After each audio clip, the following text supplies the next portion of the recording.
Moving on to the third question from the AP Calc BC 2024 exam. This also happens to be the third question on the AB test, but now we are starting questions that calculator is not permitted, so we'll see how that affects us. So we are given this differential equation that gives us the rate or the rate at which the depth of seawater at a location is changing, right? So h, the function h itself, is the actual depth of the seawater. It's the measurement of the actual depth of the seawater. But we're given its differential equation. So the one whose solution is the one whose solution will be h.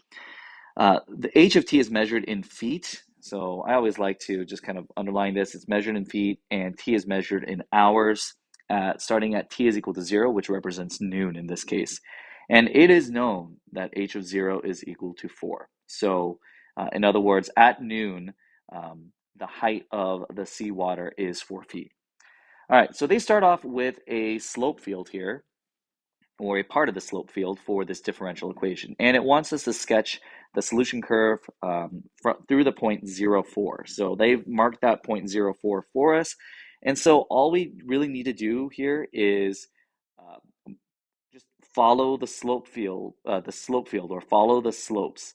And when I teach this to my students, I always kind of describe this as following the current, if you will. And so it's really interesting that this problem actually involves seawater. But so we're really just going to follow the current. So we're just going to kind of do something that looks like this. And, this could obviously look slightly different on your end, but generally speaking, what we're really doing is we're just trying to make sure that our curve is as best as we can modeling that rate of change. So it should look something like that, okay? Could be tweaked slightly, but it should generally have a slope at any given point on that curve should pretty closely resemble the slope that's given. So that's part A. All right, that's all we have to do there. Part B, it says for from time t is equal to 0 to 5, it can be shown that h of t is greater than 1. So find the value of t in the same interval where h has a critical point. And so then they want us to determine whether or not that critical point corresponds to a relative min, a relative max, or neither. And we need to be able to justify this. All right, so let's kind of think about this for a second, and I'll just show my work right over here. So for part B, we're told that in that interval, h of t has to be greater than 1. So therefore, these three kind of dots that I show here is my therefore. So what that means is that h of t minus 1 must be greater than 0. Okay? So if we are given our differential equation here, right, 1 half h minus 1 times cosine of t over 2, well, 1 half is positive, and we're just saying that h minus 1, or h of t, these are the same thing, h and h of t are the same thing. If h minus 1 has to be greater than 0 in this interval, what we really only need to look at then is this value here, okay, to see where this could be equal to 0. So we're going to say that the cosine of t over 2, where is this going to be equal to 0, or where is it going to be undefined? Well, cosine is completely defined for all inputs, right? So there's never a place where cosine is undefined. So a critical point could then be where cosine of t over 2 is equal to 0 on the interval from 0 to 5. So let's write that from 0 to 5, okay?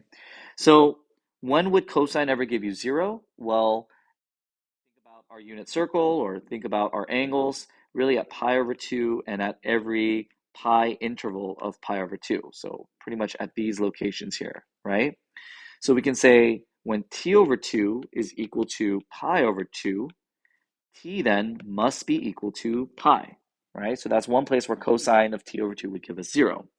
Well, what about at 3 pi over 2? And some of you can already tell what's going to happen here. If I say t over 2 is equal to 3 pi over 2, well, t would be at 3 pi. But wait, our interval was from 0 to 5, so we don't need to think about 3 pi since it is beyond our interval. That's going to give us about 6.28. So that's beyond 5. So I don't need to worry about 3 pi over 2 or any subsequent angles after that, 5 pi over 2 and so on. So I don't need to really include any of these. So I'm going to just cross that out, right? If I were taking the AP exam, I'd cross that out. Or in our case, I'm just going to go ahead and erase it. But just for the record, it was there. All right. So going back to this, when is dH dt equal to 0? When t is equal to pi. Okay? When is dH dt going to be greater than 0? Well, when we're anywhere from 0 up to pi. From 0 to pi. Right? Let me actually write the words when. Okay, so when our t value is from 0 to pi, we know everything up to that is going to be positive.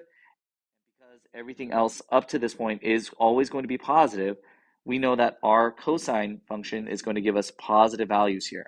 What happens when our angle goes beyond pi, pi over 2, but when t is equal to pi, well, then we start going into quadrant 2, and we know cosine is negative there. So I'm going to write that.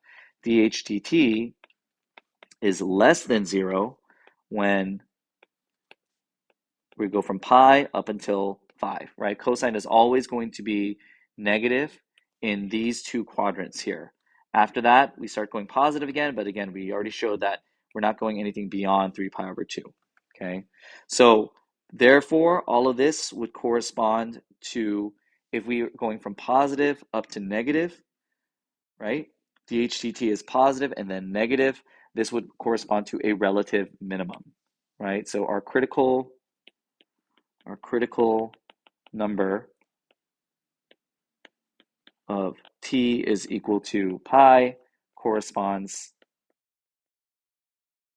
to a relative minimum. Or, excuse me, maximum, sorry. I apologize, maximum. Okay? Because dHdt went from positive to negative there. Okay, and we have the work to show that. All right, part C. Part C, I'm going to just need some space to work through this because it's asking us to use the separation of variables to actually find the particular solution to our differential equation. So we're solving a differential equation, right? So let's go ahead and set this up. So part C, we've got dH dt, here's our equation here, and our goal is to actually separate our variables, meaning we want to move all the t terms to one side and all of the h terms to the other side. So how do I move h minus 1 over to this side to join its dh? Well, I'm going to divide everything by h minus 1. So I've got 1 over h minus 1 dh. Now next, I want to move this dt over to this side so that it joins up with all the t terms.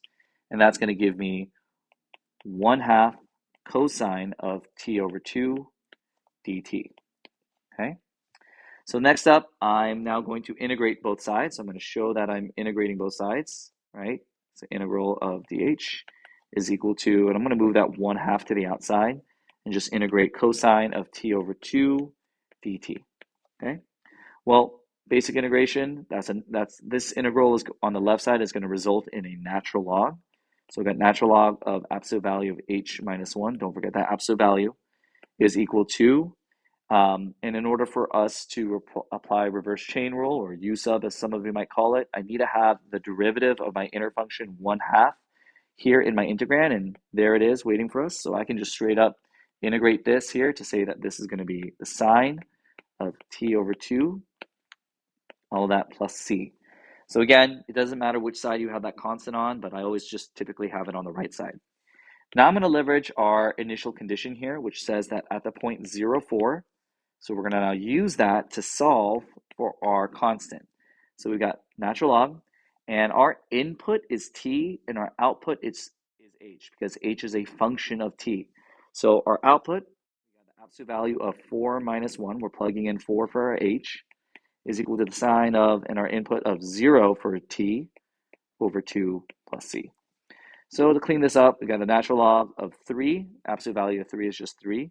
The sine of 0, which we know is just going to be 0, and that there is our constant. So we're going to plug our constant of natural log of 3 into our constant right over here. So we can then write this as the natural log, absolute value of h minus 1 is equal to the sine of t over 2 plus the natural log of 3. And to fully write this h as a function of t, we need to exponentiate both sides. So we're just going to write both of these sides as powers of base e. And what that allows me to do is e raised to the natural log of something is always just going to be that something. So I've got the absolute value of h minus 1 is equal to, and I'm not going to show all the log properties here, but e raised to the power of sine t over 2, that's going to still be there. I can't do anything about that. But we've got but that plus natural log of 3 using log properties, that's equivalent to multiplying all of this times e to the natural log of 3, which is just going to be 3. So I'm actually going to write that 3 up front. And while I'm at it, let's take care of that. Well, I'll write it there. I'll write it one more step.